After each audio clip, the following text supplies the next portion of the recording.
Newcastle and Fiorentina, a match, a preseason match that happened today.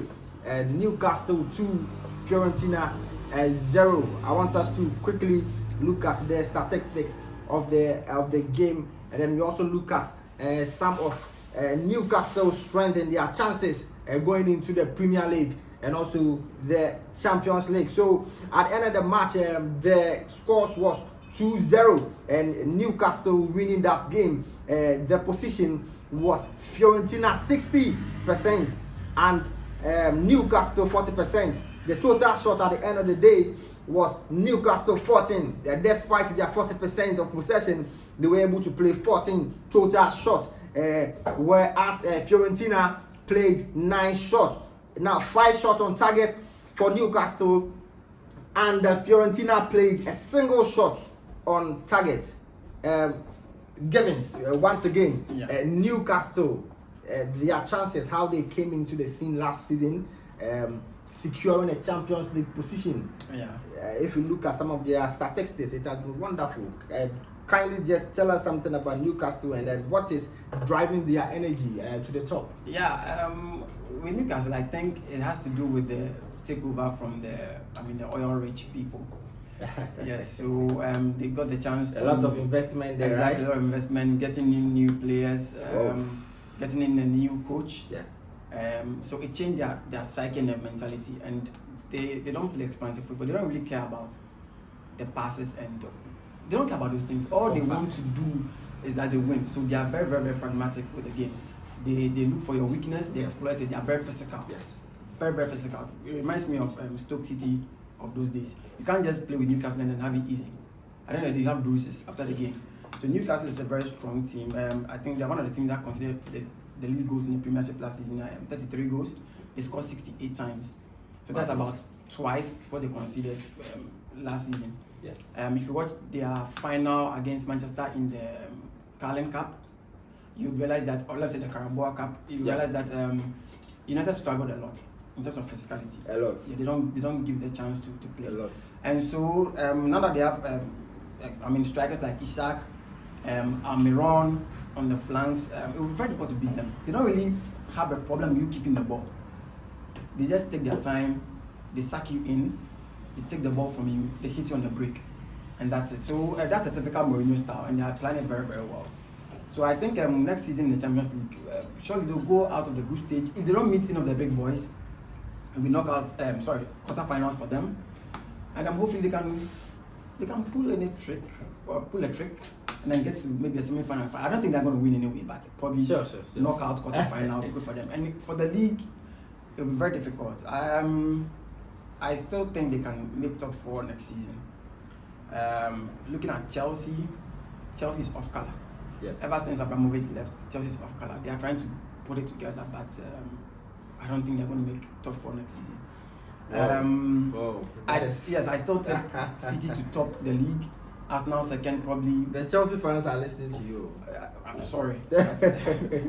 I don't see Chelsea in the top 4 next season. A Chelsea fan is looking at you right now. Manchester even looks much more prepared for the league than Chelsea. All right. And Liverpool probably might pop in. So it will be very difficult next season. If they keep their plan as last season, they would be able to make top 4, and I believe Newcastle would do on next season. Real quick. Alexander Isak, a new signing by Newcastle last season, a 70 million signing for Newcastle. And now let's look at Alan Saint-Maximin, whom Newcastle has lost this season to the Saudi League.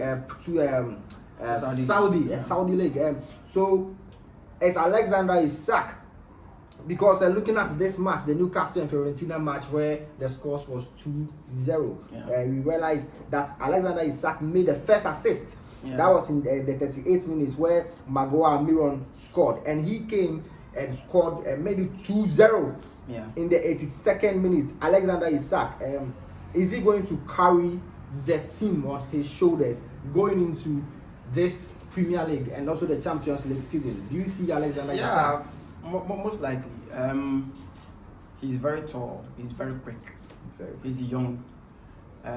He has not got injury records. that much. Isaac is very smart. I mean, with a guy of his height and the way he handles the ball at his feet, it reminds me of Zlatan Ibrahimovic then. Very, very tall guys. When you're tall, you don't have the center of gravity to move the ball that easily, but he's very good with his feet. So, yes, he's going to help them. Almiron is a beast on the flanks. He's going to help Isaac. And they've also gotten Gordon from Everton last season. Gordon scored a lot of goals. He's also very good. So, yeah, surely they can share the responsibility among themselves, with Isaac being the main man. Yes. So, obviously, surely, yes, Isaac would carry them. I don't know how far, but yes, he would carry them. They also have Tonali in the midfield. Yes. With Bruno Guimaraes. So, with the passes will surely flow. I mean, there'll be more creativity, there'll be more chances created. And when they catch on the break, surely he's very quick. He's lightning quick. To punish you, Alexander exactly. Isak. So I'm tipping him to score around probably 15 to 20 goals next season. Wow. In all competitions, yeah, for Newcastle and 15. If they should have Gordon and Almiron score like, let's say 10-8 each, I mean, they can sustain themselves with other guys popping in once in a while. Yeah, they should be able to do well and secure those points. Yeah. That's from your man Gibson right there. Yeah. Newcastle chances in the Champions League and also the Premier League. Now let's look at their winning streak. As I said before, out of a total of 20 games, they have lost only 2 games, drew 5, and then had 13 solid wins. Both in the Premier League, coming from the Premier League last season into the pre-season. Do you see this happening in the Premier League this season? Do you see Newcastle repeating this record, their winning streak? Do you see them winning more of their games this season? Yes, I mean, that tells you how strong they are. For a team like Newcastle to just pop up last season and then have to concede just 33 goals in the whole of the season, it should tell you how solid they are at the back. You can't just break them down. They have this guy at the back, Botman. He's very strong, very tall, very big.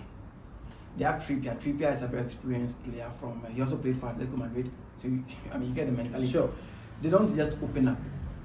So surely, yes, I think Newcastle can repeat and even do better this season. As against Tactics. Probably they'll just be stretched because of the Champions League. Because when it happens that way, you play a lot of games. Last season they played only in the league, so they have a lot of time to rest and do all sorts of stuff. But this season you are playing the Champions League, the league, the cup matches. So surely it will take a toll on them. So I'm suspecting probably some injuries will pop up, and that may cause them to struggle a bit. They have money now. They should buy more players. They'll be sorted out. Yeah, sure. They have money now. Yeah. So to the leaders of Newcastle, this is from your man Gibson. Yeah. Make more investment. Your investment has proven to be very important and resourceful for the Newcastle team. Yeah. Looking at their performance last season and also this pre-season. All right. Now we want to shift our focus from the pre-season to a transfer window. The man Josko Gvardiol has moved from Leipzig to Manchester City on a fee of 90 million euros. Josko Gvardiol, a Croatian international defender who is only 21 years old. Now, if you track the transfer record of Josko, you will see that from Dynamo Zagreb, he only came into Leipzig with 60 million euros, and now he has left Leipzig on a fee of 90 million euros. That is massive growth for the team and better investment for Leipzig as well. Let's look at Josko Gvardiol. Pep Guardiola has yet again had another talented defender in addition to the likes of Emmanuel Akanji and Nathan Ake and also Rubin. Where is he going to lie in the Manchester back three? Who is he going to replace instead of injuries? Where do you see him playing? Well, he's a multi-talented player. He's a multi-purpose player. He can fit in at the left centre back and also the left back position. So he can fit in when you have to play a 4-back system. Right. He can also fit in when you have to play a 3-back system. Because surely he fits in any of the left positions, and that is very, very, very good. For the money, some may say it is a lot, but I mean for a 21-year-old yes, who has played for Croatia in the World Cup. Yes. I mean, it's good money. It's good buy. 21 years old. He can play for at least the next 10, 11 years. Sure. And City's projects are very, very good. Yes. So I don't think it's bad money. He played for Dynamo Zagreb itself, 2020, Leipzig, and then he went on loan to Zagreb again, and then came to City. Yes. He also played for Croatia under 14, under 16, under 17, under 19, 20, under 21, sorry, and played for Croatia in the World Cup. So he has gone through the mill, all right. And at 21, if you have this on your CV as a player, I don't think it's a problem. He's also 6'1", so he's quite tall. He'll help them at the back. With City's system, it will be easier for him. He's very physical also. Yeah. So I mean, City likes to play with a lot of flair. But in games where you have very physical teams like the Newcastles, like the Chelseas, who are very, very physical on the ball, if you have this guy in your team, in your setup, I mean, he would assist you or help you in said game. So I think it's a very good buy. And Guardiola is very, very smart. He's very, very, very smart, I mean, with his picks. Again, he has totally one of the best guys in Europe. I mean, obviously, they have the best striker in Europe now. Looking at last season, he has the best midfielder, Kevin De Bruyne and Bernardo Silva. He's gotten this guy now. Attention to Akanji. Yes. Akanji is also very, very smart, intellectual, very smart, super mathematician. So with these guys in the setup, I mean, City, I mean, they'll just finish the season again, I mean, on top. And most likely they might also go to the final again in Champions League. I don't see anybody beating City next season. I mean, it's easy again for them. Well, that is from your man, Gibson. He said that the man Josko Gvardiol is going to fit in the Pep Guardiola system and is going to help them also climb to the top. And if possibly repeat a win, this is not going to go nice for the Arsenal fans and the Liverpool fans. But here is your man Gibson, who has been in this industry for a very long time and know these teams has studied the style of play. He says that this man will fit in the team and then also will help the team climb to the top. So that is there for you. Josko Gvardiol has joined Manchester City. One of his strengths is ball control. Which is a typical Pep style of play. Pep Guardiola will want somebody at the back who can also control the ball and then also lead the passes through to the midfielders and then also make creative passes to the forwards. That is Erling Haaland and also Gabriel and also yes. Also I almost Jack Grealish and also Jack Grealish. So that is there for you. Now we move to the next story.